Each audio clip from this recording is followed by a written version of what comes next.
దేవుడును మన రక్షకుడు అయిన యేసుక్రీస్తు వారి శ్రేష్టమైన నామంలో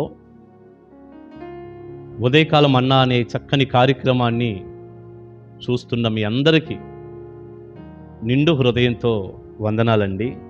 దేవుని మహాకృప మీకు తోడై ఉండును గాక.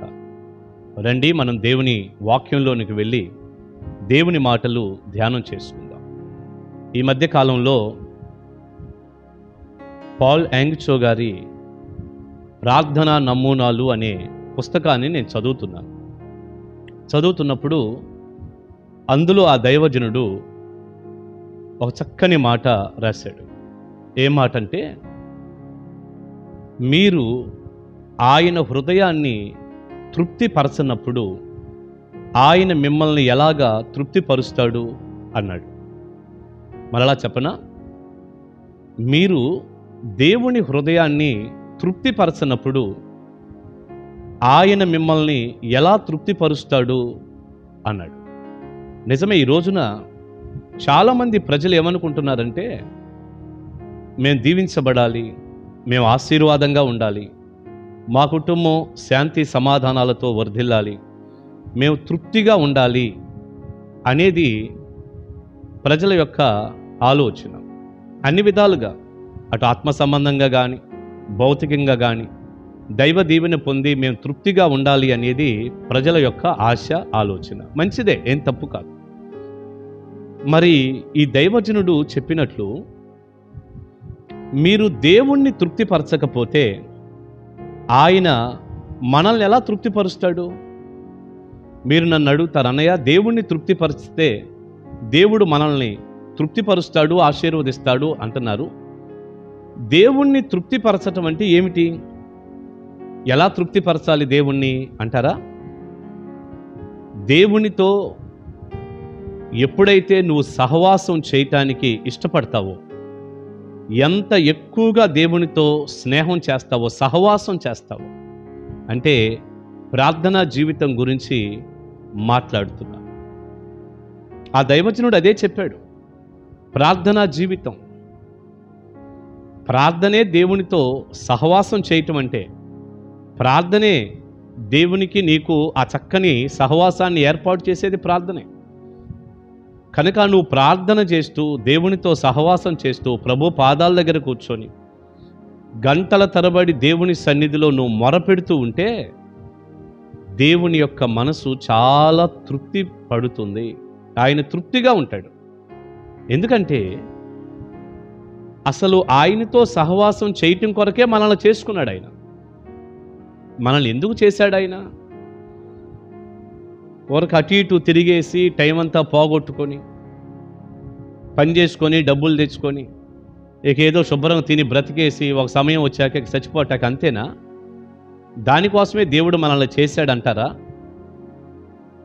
లేక ఈ లోక సంబంధమైన వాటిల్లో పడిపోయి పరుగులు తీసి అటిల్లి ఇటిల్లి అది ఇది అంటూ ఏదో హడావుళ్ళు చేసుకొని, ఇక కేవలం ఇక్కడ మాత్రమే మనం ఏదో పొందుకొని, ఇక్కడ మాత్రమే ఒక ఆలోచన కలిగి ఉండాలని దేవుడు చేశాడంటారా?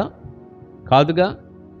మనలను దేవుడు కలగజేసినటువంటి కారణమే, మనలను దేవుడు పుట్టించినటువంటి కారణమే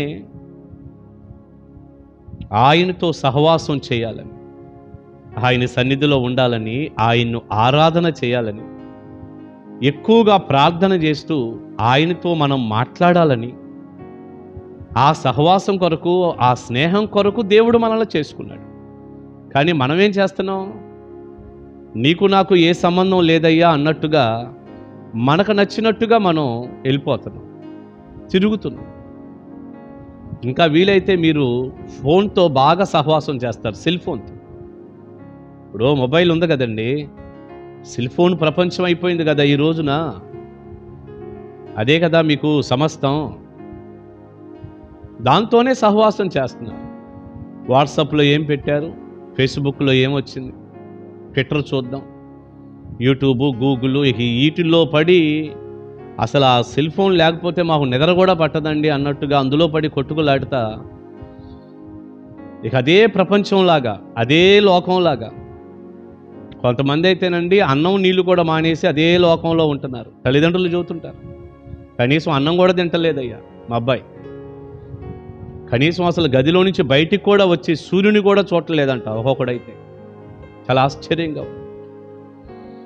ఇక ఆ సెల్ ఫోనే ప్రపంచం అయిపోయింది. అవును, ఆటలు పాటలు, సినిమాలు, సీరియళ్ళు, కామెడీ షోలు, పిచ్చి పిచ్చి రీల్స్, చూడకూడని భయంకరమైనటువంటి అశ్లీల దృశ్యాలు. ఇక ఆ సెల్ ఫోను ఒక బురద ప్రపంచంలాగా అయిపోయింది కదండి. మంచికి ఎంతవరకు ఉపయోగపడుతుందో కానీ చెడుకు మాత్రం బ్రహ్మాండంగా ఉపయోగపడుతుంది, చేతిలోనే ఉండి. ఇక అదే నీ ప్రపంచమై దాంతోనే నువ్వు సహవాసం చేస్తున్నావు. ప్రార్థనా జీవితాలు ఏవి? దైవజనుడిగా నేను సూటిగా మిమ్మల్ని అడుగుతున్నాను, మీ ప్రార్థనా సమయం ఎంత? దేవుని పాదాల దగ్గర కూర్చునే సమయం ఎంత? ఈ రోజున అర్ధరాత్రి వరకు ఫోన్తోనే కాలక్షేపం చేసి వేకువజామున ప్రార్థనలు కూడా దెబ్బతినిపోయాయిగా. అసలు దేవుని సన్నిధిలో కూర్చొని మొర్రపెట్టడమే కనుమరుగైపోయింది కదూ. ఒక దైవజనుడిగా ప్రేమతో మీకు చెప్పగలిగిన మాట, దయచేసి మీరు ప్రార్థన చేయండి, దేవుణ్ణి తృప్తిపరచండి. ఆయన సంతోషంగా ఉండేది కేవలం మనం చేసే ప్రార్థనను బట్టి మాత్రమే. ప్రార్థన చేస్తూ ఆయన పాదాల దగ్గర గడుపుతాను చూడండి, దాన్ని బట్టి ఆయన సంతోషంగా ఉంటాడు. పాపాన్ని విసర్జించు, పరిశుద్ధంగా జీవించు, ప్రార్థన జీవితం కలిగి ఉండు. ఆయన సన్నిధిలో ఆయన ఆరాధన చేయి, ఆయన్ని స్తుతించు, ఆయన్ని పొగిడి గణపరచు, ఆయనతో మాట్లాడు. ఆయనతో మాట్లాడటానికి చాలా విషయాలు ఉన్నాయి. ఈరోజు మీకు ఏదైనా ప్రార్థన చేద్దామని కూర్చున్నా ఒక 5-10 నిమిషాల్లో ఇంకేం మాట్లాడాలో తెలియట్లేదుగా. ఏది ప్రార్థనా జీవితం? ఏది? మనుషులతో మాత్రం గంటలు రోజులు మాట్లాడే సమయం ఉంటుంది. తెలుస్తున్నాయి, ఆ మాటలు తెలుస్తున్నాయి.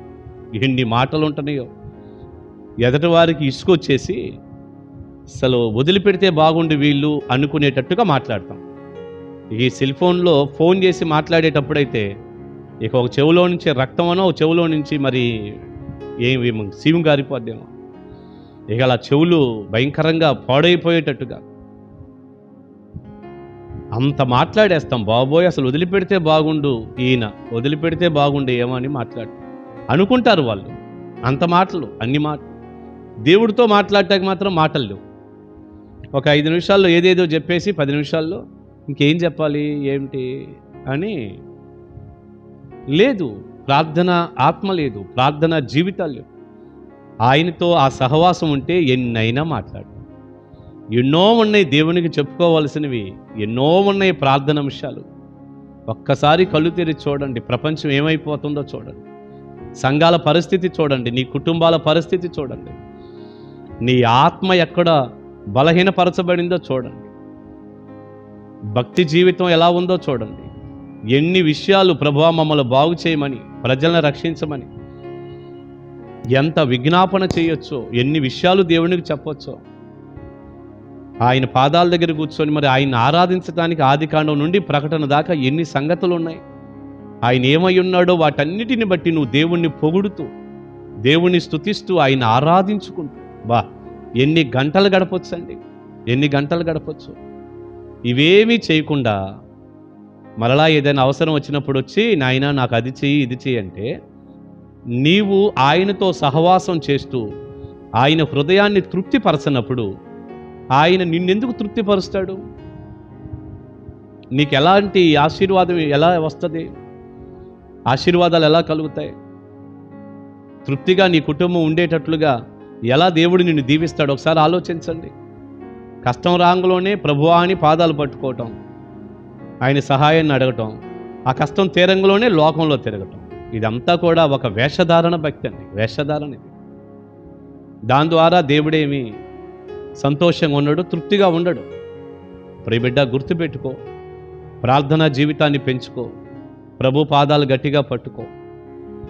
నువ్వు ఎంత ఎక్కువగా ప్రార్థన చేస్తూ ఆరాధిస్తూ దేవుణ్ణి ఆయన పాదాల దగ్గర గడుపుతావో ఆయన అంత తృప్తిగా ఉండి నీకు కూడా దేవుడు సహాయం చేస్తాడు, నిన్ను కూడా తృప్తిగా ఉంచుతాడు. ఈ సమయంలో పరిశుద్ధ గ్రంథంలో నుంచి మనందరికీ తెలిసిన ఒక్క వాక్యం మత్తయి సువార్త నుండి మనం చదువుకుందాం. 26వ అధ్యాయం 40వ వచనాన్ని చదువుతున్నాను. ఆయన మరలా శిష్యుల యొద్దకు వచ్చి వారు నిద్రించుట చూచి, ఒక గడియ అయినను నాతో కూడా మేల్కొని ఉండలేరా? ఏమన్నాడండి? ఒక గడియ అయినను, ఒక గంట అయినా నాతో పాటు మేలుకొని ఉండలేరా? అంటే ప్రార్థన చేయలేరా అన్నాడు. 41లో అన్నాడు, మీరు శోధనలో ప్రవేశించకుండునట్లు మెలకువగా ఉండి ప్రార్థన చేయుడి. ఆత్మ సిద్ధమే గాని శరీరము బలహీనమని పేతురుతో చెప్పాడు. మెలకువగా ఉండి ప్రార్థన చేయండి, మీరు శోధనలో ప్రవేశించకుండునట్లు. ఒక గడి అయినను నాతో పాటు మెలకువగా ఉండి ప్రార్థన చేయలేరా అంటున్నాడు. ఒక గంటన్నా ప్రార్థన చేయకుండా 2-3 గంటలు చేయాలి మనం ప్రతిరోజు. ఇక ఒక గంట కూడా నేను చేయట్లేదు అయ్యగారు అంటే ఇక దేవుడు నిన్ను బట్టి దుఃఖపడుతున్నాడే కానీ ఏమీ తృప్తిగా లేడు. గుర్తుపెట్టుకో, ప్రార్థనా జీవితాన్ని సరిచేసుకో, దేవునితో సహవాసం చేయి. ఆయన తృప్తిగా ఉంటే నీకు కూడా తృప్తికరమైన ఆశీర్వాదాలు దేవుడిస్తాడు. ప్రార్థన చేసుకుంటాం. పరిశుద్ధుడా, ప్రేమగల తండ్రి, విత్తబడిన ఈ చక్కని సందేశం మీ బిడ్డలకు ఆశీర్వాదంగా చేయండి. మీ పాదాల దగ్గర ఉండి మీతో సహవాసం చేస్తూ మొరపెట్టి ప్రార్థించి నాయన మీ అంతరంగానికి ఆనందాన్ని కలిగించేటటువంటి వ్యక్తులుగా మమ్మల్ని అందరినీ చేయమని ఎంతమంది అడుగుతున్నారో వారందరినీ ప్రార్థనాత్మతో నింపండి. తద్వారా వారి జీవితాల్లో కూడా మీ గొప్ప దీవెనలు, ఆశీర్వాదాలు కలగజేస్తూ అటు ఆత్మ సంబంధంగా భౌతికంగా దీవిస్తూ వారు కూడా తృప్తిగా వర్ధిల్లే కృప అనుగ్రహించమని యేసు నామాని ప్రార్థన మనవులు అడుగుచున్నాను తండ్రి. Amen, amen. God bless you. దేవుని మహాకృప మీకు తోడే ఉంటుంది.